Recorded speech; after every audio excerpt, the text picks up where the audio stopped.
Hey there, Lindsay here. But before you get to any videos, any audios, or courses that you might be interested in, I really wanted to take a moment and acknowledge that some people joining this membership or accessing my courses may not quite be familiar with the subconscious or maybe need a little more information about how the subconscious works and indeed how it works with hypnosis. So I wanted to take a second and hopefully lay that out for you in a way that's easy to understand and for the most part in understandable English, because sometimes I have trouble with that.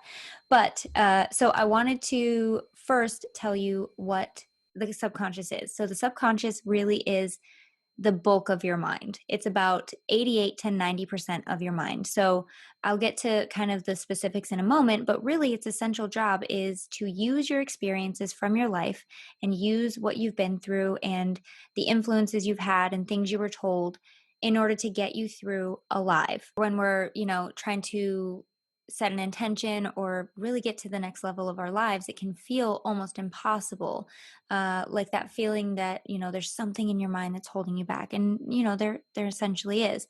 So it really wants to keep you safe. It wants to keep you alive. It wants to keep you just putting one foot in front of the other, and it's that survival instinct I think that we have. But it can get convoluted. It can be a little confusing because things that scare us, like being eaten by a dinosaur or something, can equally feel as scary as not getting a promotion or not getting in a relationship and having kids when you wanted to. These things can feel very, very, very scary, almost like we are in actual danger. And that is because the subconscious really kind of views it that way. It does not know fact from fiction, and it doesn't know sarcasm, or it only knows what you tell it, and it only knows what it knows, like I said, from outside sources like authority figures, your parents, peers, things that have happened to you, experiences, situations, things like that. So that kind of makes up your subconscious. Now, it is possible, of course, otherwise I wouldn't be doing this. It is possible to rewrite the subconscious and to reprogram it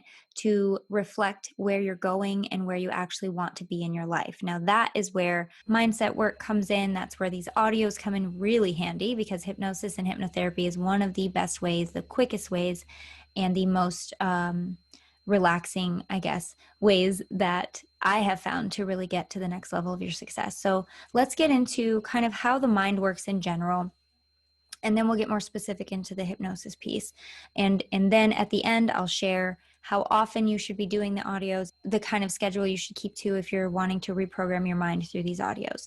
So let me share my screen. So if we can just assume for a moment that your mind is a circle. Of course, we know it isn't, but for the sake of this demonstration, let's pretend it is. When you're born, your mind is completely open, okay? You are born with the fear of loud noises, the fear of falling, and the fight, flight, freeze response. That's basically it. And that kind of makes up your primitive mind. Now, everything else that you've carried with you from birth, besides the fear of loud noises and the fear of falling and this fight or flight response, has been a learned behavior. And the good news is it can be unlearned. So there you go. There's one thing. From birth to about age 7, 8, 9, somewhere in there, your mind is completely open. You're accepting everything basically as true. It's not everything, but most of what you take in. That's why they say children are sponges. You're just constantly learning and taking in and taking in and taking in. Things like, you might love chocolate and you might not like broccoli, or you might love to be hugged and loved on, but you might not like to be teased or, kicked or anything like that. Who does? So all of these things kind of make up who you are and who you will become. Once we hit age 8 in that area, we get what's called the critical filter or the critical mind. And that basically acts as a barrier, or, as it says, a filter between the conscious and the subconscious mind. Now, in the conscious mind, we have our decision-making skills, analytical skills, logic, willpower, and reasoning.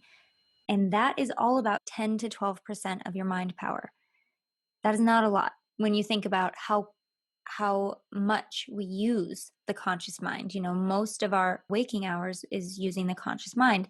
But even when you're using the conscious mind, you are also using the subconscious. So as I'm talking to you and using my logic and reasoning to say the right words, the language I'm using is subconscious. The hand gestures I'm using are subconscious. And so we're constantly seeing the influences from the subconscious mind every single day and every moment. And that, of course, if the conscious mind is 10 to 12%, that leaves 88 to 90% of the subconscious mind really calling most of the shots. Now, it's kind of like that iceberg metaphor, just the tip of the iceberg is what we use, what we know that we're using. Everything else is, automatic. The ability to drive a car, the ability to ride a bike, all of these things are automatic, and so they live in the subconscious mind, and so do your limiting beliefs. When you have a thought, now let's say success is a big one, the next level of your success. Now that seems exciting and it seems consciously like really something you want to do. Definitely, it's an intention that you want to get to. When you are thinking this thought and deciding that this is your new goal, it automatically will check in with the critical filter, which then checks in with the subconscious programming. And if there's anything in the subconscious that goes against what this thought is, what this intention, what this goal is, if there's anything that you've learned or come across or experienced, or anything someone said to you that kind of stuck in your subconscious mind, even if you didn't want it to, it will just kick it right back out. So it's not getting in. It's not going to go anywhere if the subconscious is not on board. The other thing I want to make sure you know is you are a goal machine. Every single day you're achieving goals. You're checking things off the list consciously and subconsciously. Whatever you've programmed, not you, but whatever has been programmed in your subconscious is achieving goals for you 24 hours a day. So then it becomes, how do I make my intentional conscious goals that automatic? And that is where hypnosis comes in. So that's why it's super effective. Otherwise, you're just having 10 to 12% of your mind going up against 88 to 90% of your mind. And 90% of the time, the subconscious is going to win because it's just the bulk of your mind. It just makes the decisions, it has the final say. So with hypnosis, we kind of take the thought, intention, or goal, we create a pathway through the critical filter so we don't need to have it be congruent with the subconscious because we know how to get to the subconscious. We know how to go to the source. We go to the source and we create new, amazing, wonderful knowns in the subconscious that actually reflect where you're going and where you want to be. So that is how hypnosis works. And that is basically the idea of the subconscious mind. Now, what I want to make sure I mention to you as well is the myths behind hypnosis. Some of you may have heard some of these myths, like it is mind control, it is paralysis, you can make me remember traumatic things. So, really, anything you've seen on TV or, in the movies about hypnosis is not true. It's not accurate. It's not as exciting as most of the movies portray it to be.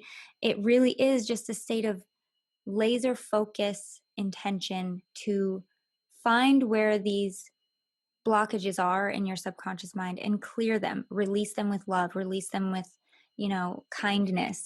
They were there for a reason. These limiting beliefs that you have, these fears that are holding you back, served a very good purpose at the time. It's just maybe sometimes they overstay their welcome. They are maybe a little outdated. They might not even be your voice. Some of you watching this might be able to remember things that were said to you that maybe are now dawning on you that they've stuck with you, even though they weren't yours to carry.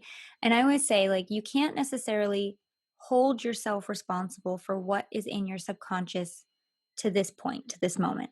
But you can be very aware and maybe take a little bit more control over what gets in your subconscious in the future. Like from this moment forward, you can make a decision and you can know what's going on. And when you start to feel these patterns of self sabotage or overwhelm, you can recognize them as your subconscious really trying to keep you safe and protect you, and lovingly guide your subconscious into a space where it's okay to be successful.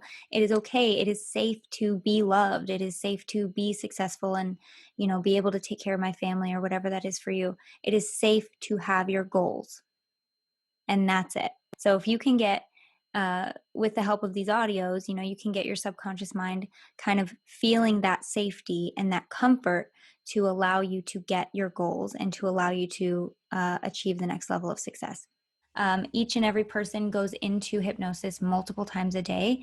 Anytime you fall asleep, you're going into a state of hypnosis. In order to get to unconscious sleep, you have to pass through subconscious. And the same with waking up.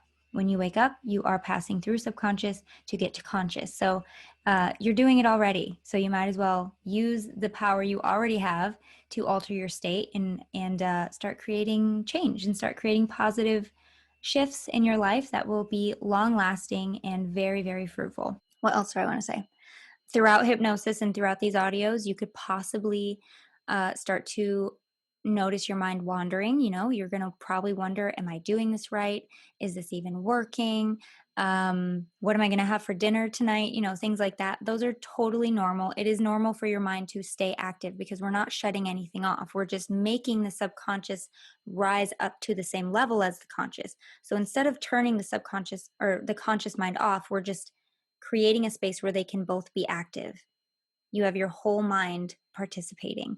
And so you will notice yourself daydreaming. You will notice yourself thinking other thoughts. And when you do, you can easily just bring yourself back to the breath, remember the sound of my voice, what's being said in the audio, and remind yourself that you're allowing the process and just come back to center. It is really easier than it sounds. It's not as hard as it seems, but it does take practice. And I will tell you that from experience. I was not very good at being hypnotized in the beginning.